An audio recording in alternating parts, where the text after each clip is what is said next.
Hey, happy Friday to you. Welcome to this next installment of TCSA's legislative update on all the happenings going on at the Tennessee General Assembly this week. It was more of a normal week at the legislature. The last couple of weeks have been busy with bill filing deadlines and then the governor's State of the State address and budget presentations. This was more a matter of the committees getting down to doing the work on the legislation that's before them. Some of the initiatives we're following, a number of them have been deferred for a little while, but there was some action on some of the legislation that we're going to try to update you on. So starting off the top with the transportation proposal, the governor's big transportation package moved out of the House Transportation Subcommittee last week. It was scheduled to be heard in House Transportation this week, but is being deferred for 2 weeks.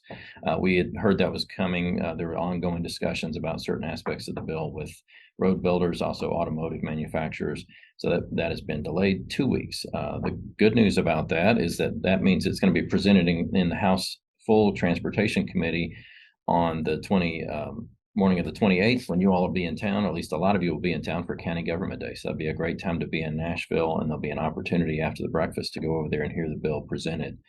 We're expecting it to be heard in Senate Transportation the following day that week.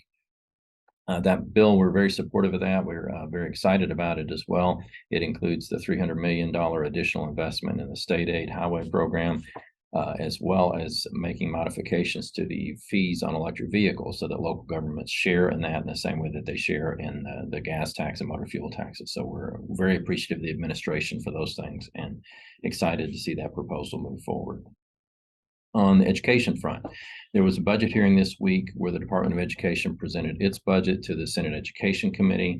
One thing I'll say that came out of that, we were looking for some information about how some of the additional dollars that look like we're going into TISA were going to be invested. Now, this is going to be the first year of the Tennessee Invest in Student Achievement Act, which is the new funding formula. The early budget presentations from the governor were showing that the $750 million that was put in the budget last year for non-recurring purposes would go into the new formula, and there would be also $350 million. So I had questions about how that was going to exactly show up, whether it was going into the base student amounts or the weights or direct allocations. And conversations after the budget hearing with some staff from the Department of Education indicated that this is what they were intending and what they were outlining last year all along. So this $350 million was expected, and so this will create that $6,860 per student base amount of funding. It's not changing that, and then the weights will be triggered based on that student's individual categories that they fall into. So this really should be funding something similar to what the projections were last year. The Commissioner of Education said they have been working with the districts to collect and verify data about student enrollment and what categories they fall into. So that process is ongoing right now, with the hope that once they get those numbers good, they would send your directors of schools and your school boards estimates on the funding they may be receiving next year by the end of the month. So we hope to see that out there, and that will answer, I think, a lot of questions people have. Also in education, the governor's got a major proposal regarding summer learning camps. Those were instituted for just a couple of years after the demonstrated loss in learning during COVID and the online learning and all those problems that happened. So that was funded and was initiated with legislation to go for 2 years. There's a bill this year, House Bill 68, Senate Bill 249, that is moving forward. That is an administration bill that would extend those indefinitely. So we would continue to have those learning camps to help students address learning loss. And they're also expanding the students that be eligible for that. The initial proposal for the 2 years of that for students to catch up was focused on grades 4 through 8. They're now adding K through 3 on the front end and 9th grade on the back end, so that it would expand that into additional students. This is going to be funded by the state out of 2 different pots of money. There is about $21.5 million coming out of the state general fund. There's some money coming out of the lottery education for after school programs account, or the LEAP account, that's putting in about $5.7 million. And then additional funding would come out of the state's TANF funding. So about $13.7 million there. So these camps, so there's going to be substantial state funding for that. There was also an item in the state education budget for $10 million to help pay for the cost of school bus transportation, specifically in the summer for these types of programs for kids who need transportation. So those things are moving forward, and the administration bill on the summer learning camps is progressing. There's been a lot of controversy and a lot of discussion about third grade retention and how that's going to work. There are probably 20 different bills filed on that subject. They've all been put on a joint calendar, like a large group of those bills on that topic in the education committees in the House. They established that committee this week. It looks like it's going to start having hearings next week. So I think they're going to try to come to some consensus on tweaks or any changes that need to be made on the third grade retention policy. An issue relating to school boards more is House Bill 595. Was up this week and was recommended in a subcommittee. It is a bill that allows for school board recalls. This has been a few years back, the Madison County School Board, there was an effort to put in a recall election to remove a school member there.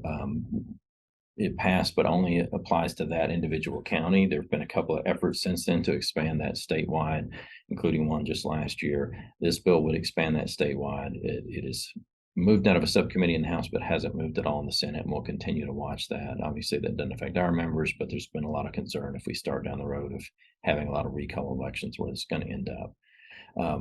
There's another bill related to recall elections that is specific to charter counties, which would be Shelby and Knox County in Tennessee. And it has a provision to say if there are recall provisions in a local government charter or in a county charter, and the county commission passes a vote of no confidence in an elected official in the county, it would reduce the threshold for what is required to recall that official. I said that's specific to charter counties, and I think that's arising out of an issue that's going on in Shelby County right now. Wanted to make you aware of those. There are a few other election items out there that are of interest. One is HJR 13. This is being brought by Leader Lamberth in the House. The purpose of this HJR is to propose a constitutional amendment to move the county elections and some other election cycles from the May-August primary and general cycle into the same August and November primary and general cycle of the state elections, like the state legislature and Congress and other issues. As it's being discussed and proposed, the thought is we're having bad turnout. Honestly, at some of the primaries back in May, you all experienced that in your counties. And also there's the additional expense of having a third election cycle in the year. If you have a May local primary, an August state primary and local general, and then a November general. The way constitutional amendments work, proposals like this, the House Joint Resolution has to pass by a majority of the members of the House and Senate this year. It has to be passed in the next session of the General Assembly. So not next year, but it has to be passed either the following year or the one after that in the next session by a 2/3 majority. Then that would send it to the voters for the voters to have an up and down vote on the referendum on whether or not to change the Constitution. This is moving out there. Wanted to make you aware of it. I heard some different perspectives on it. Some counties definitely think that would save money by doing away with the May primary. It would improve turnout. I think there are others that are concerned that then local elections will kind of get lost in the long ballots and the long elections that are happening in November. So let us know how you feel about it. If you've got strong feelings one way or the other, and we'll continue to monitor that. Two other proposals, an HJR that would also propose a constitutional amendment to set a 16-year term limit. It was on calendar this week and was deferred. There's another bill, House Bill 118, also on the same subject, but it really applies just to local governments that would require them to hold a referendum on whether or not to establish 16-year term limits. That was also deferred, didn't move this week. I don't know that those proposals have the same support behind them as the HJR 13 that's looking at moving the date. So we'll continue to monitor all of that. Next item I can bring up, the administration's got a major brownfields bill. We talked about this a little bit last week in reviewing the governor's budget. It's a proposal to create some new grant programs and some funding to help clean up primarily industrial sites out there that are polluted and have caused problems. So that bill is House Bill 319, Senate Bill 271. It's begun moving forward. Again, like I said, that's an administration bill to create some funding streams to help address contaminated sites and get them back productive and put back into the productive use.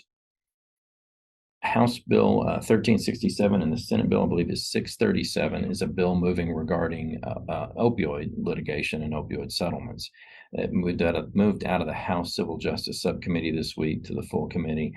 It is expanding the framework that was passed a couple of years ago that covered the Johnson & Johnson and major distributor settlements to now add in what they're anticipating 5 or possibly even 6 new settlements that the state may enter with pharmacies and for other pharmaceutical companies.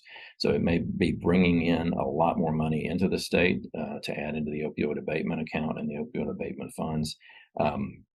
We know that you all have a lot of questions and there's been confusion. There's been different pots of money flowing regarding opioid settlements, and there's some different strings or requirements on some of those. Some are unrestricted, where you can use them on whatever you think is appropriate in your county as far as general government services or whatever. Others have to be spent on opioid remediation strategies. We are having both an attorney from the Attorney General's office meeting with county mayors at County Government Day to discuss what all is coming out and clarify any questions about some of the different settlements and the paperwork that you're starting to see.